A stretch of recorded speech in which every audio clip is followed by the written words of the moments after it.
Do you struggle getting the magic number of 3 concurrent viewers in your Twitch stream? Hey, you're not alone. It's okay, because in this video right here, I'm going to show you a surefire way to get an average of 3 concurrent viewers. Heck, I'm going to show you how to get even more with 3 awesome tips that are going to dominate your stream. And we're getting started right after this. Overlays, overlays, and overlays. That's right. If you need an awesome overlay, look no further than OWN. You want to kick up your stream's visual representation with some awesome eye candy? Take a look at the brand new Pixel Series package on OWN, where you can leap back into the pixel past and make your stream look oh so pretty.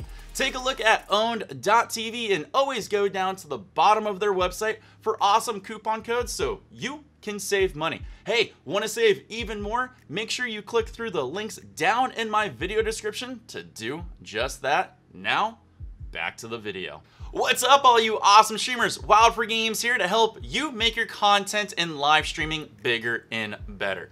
When it comes to live streaming on Twitch, if you're a brand new streamer, a lot of people struggle with getting a concurrent viewership of 3. And that magic 3 number is super important if you want to unlock Twitch affiliate.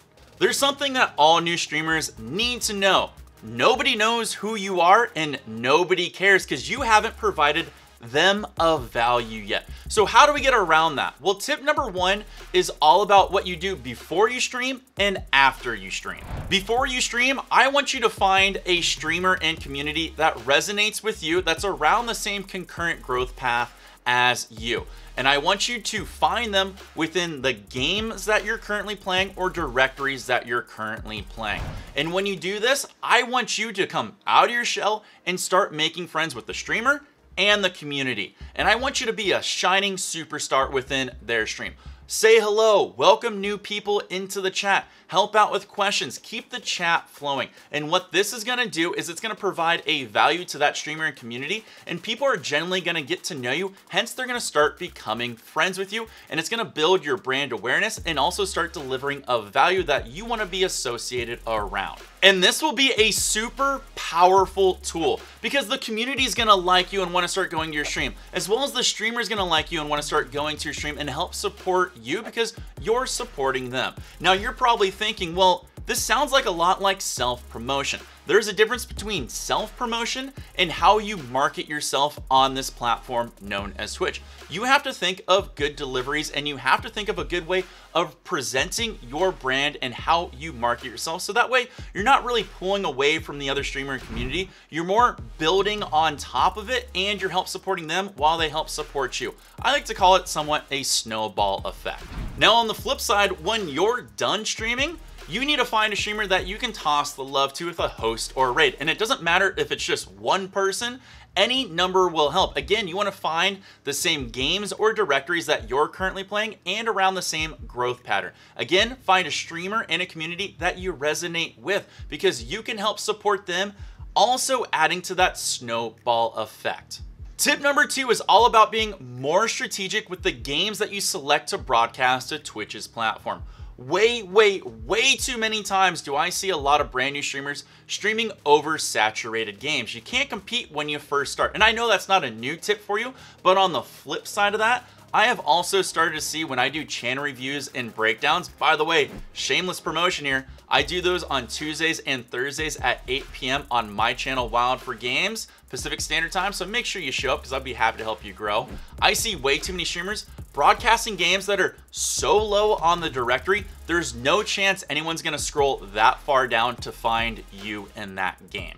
So we have to find a sweet spot for you. And within my research, for a brand new streamer starting out, between 10,000 concurrent and 1,000 concurrent on the Twitch browse page is a great spot.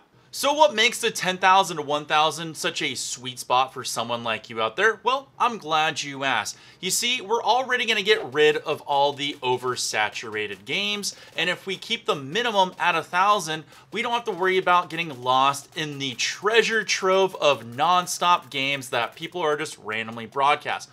we're getting there within a nice chunk, and that nice chunk that starts at 10,000 is really easy just to scroll down to. So it's got a lot of searchability and relevance to it. So good, we're off on the right foot. When people click into those particular directories that are right there, yes, you are gonna see big number streamers at the top, and you're gonna see partnered streamers at the top. That's normal.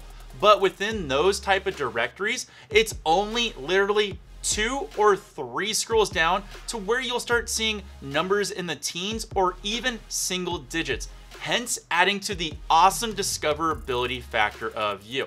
And if you think, hey, that won't happen, a lot of people don't like to watch big number streamers or partner streamers, because again, they're here for the engagement factor and they want to have that personal connection, which means that's going to be you near the smaller side of those numbers. To amplify this tip even more, which I recommend doing, when you select a game that's between 10,000 and 1,000 on the browse section, I really want you to look for a game that's inviting for other people to join in and play with you, aka multiplayer games. The reason this is so important is because there is a vast value out there that people don't utilize enough, where people come to this platform not just for entertainment and engagement, they're looking for somebody to play a game with, and you can fill in that void super easy. You need to make your stream more accessible by giving them titles that shows that you're willing to play with other people. I'm telling you, you need to take advantage of this tip because this will trickle in people all the time into your channel. When people come to your stream and they want to play a game with you,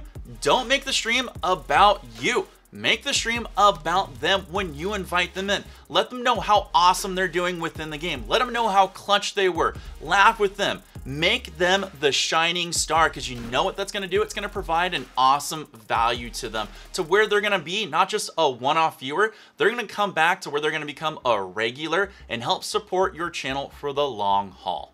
Don't underestimate how simple it can pay off to say thank you for playing or how awesome they're doing in a game. It will pay dividends for you so much.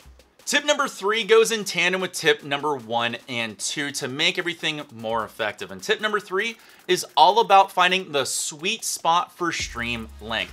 I can't tell you, nothing makes me more upset when I see brand new streamers streaming for 5, 7, 10, 12 hours a day. That's way too much. You're diluting your concurrent average. Remember, this is all math. You want to make sure you have effective stream time so that way your averages keep going up, not down. You're probably thinking, the more I stream, the more I expose myself out to different communities and people to where they can discover me. Yeah, but if your content sucks and you look like you're not having fun and you've got low energy, that's a bad first impression and you blew your opportunity to get a follower and a viewer. So basically, let's find the sweet spot. In my research and feedback from a lot of people, 3 hours seems to be an awesome number. The first hour is really not that important because you're more or less working on your flow, get everything going, working out the kinks of your stream, and get everything more or less just up and running. So we're gonna discount that first hour. Hour 2 and hour 3 is where things start to come together, because you should have everything flowing on your channel with engagement and entertainment and all the charisma that you're presenting. But also tip 1 and 2 are going to start to pay off within hour 2 and 3. Remember how we talked in tip 1 about what you do before your stream? Well, those people will eventually end, and that usually means they come in to help support your stream in hour 2 or 3 with a host, or just trickling in because they want to help support your channel with the streamer and the community. That's going to bump up your number. Likewise, from anybody that would be streaming after you, they usually log onto the platform before and they want to check out what's going on, which means they'll most likely pop into your channel to help support it. Right there, you've already got your numbers going up right off the bat. Tip number 3 is important because a lot of streamers forget when you stream for a short, awesome 3 hours, you're going to be able to deliver more energy, more charisma, more entertainment, more engagement. Everything is going to be more, which means you're going to make better first impressions, which is going to be awesome. And it's not going to be such a burnout on you, which is what I don't want for you. I am tired of people who stream for a long time when I come into the channel and I just see resting bitch face all over their stream. I'm not going to follow that. It's low energy, not fun, not entertaining. I trickle in, I trickle out, which is what a lot of you probably have happen to your channels. No joke, go back and look at your VODs and randomly click on the front half and randomly click on the back half and compare the two. You're probably gonna see your energy trickle down hard, and if people come into your channel at the end, when you've done long streams, they're not gonna follow because it's not the type of stream that they've come to know on this type of platform. They want energy, they want entertainment, they want engagement. If you can follow all 3 of these tips and use them effectively, I guarantee you'll hit a concurrent of 3 viewers on Twitch. In fact, these will take you beyond 3 viewers, which is what I want for you. But even more so, it's gonna get you that awesome milestone that is Twitch affiliate. So when you hit it, congratulations, I'm super proud of you. Now, these tips come with a warning. They're all about attracting people into your stream. But if you're a bump on a log, there's no energy, no charisma, no engagement, no projection of who you are, you're not showing the genuine side of how fun your stream and community will be, like I said, you're gonna have people trickle in and then trickle right out because that's not what they're here for. People want the engagement factor, so deliver it to them. Because if you don't, these tips aren't gonna help you. Now, if you struggle with making your stream entertaining and fun and engaging, you know what? Like I said before, I do Twitch channel reviews and breakdowns where I give you 100% honesty on how to improve your channel. If you feel like you would love to have a review done by me, make sure you show up on Tuesdays and Thursdays at 8 p.m. Pacific Standard Time and join in on the fun because I would love to help improve your channel. Now, when you reach Twitch affiliate, make sure you drop by my channel and let me know also because I would love to congratulate you. Also put down in the comments below if you do hit it because again, I want to be one of the first people to say congratulations. Now you're probably wondering, now that I've hit Twitch affiliate, what do I do after that? Got you covered. I did a video a while ago that's an oldie but a goodie on awesome Twitch affiliate advice. I really recommend taking a look at that video right after this one. Until next time, my name is Wild4Games, helping you become bigger and better. And as always, take care, and of course, peace!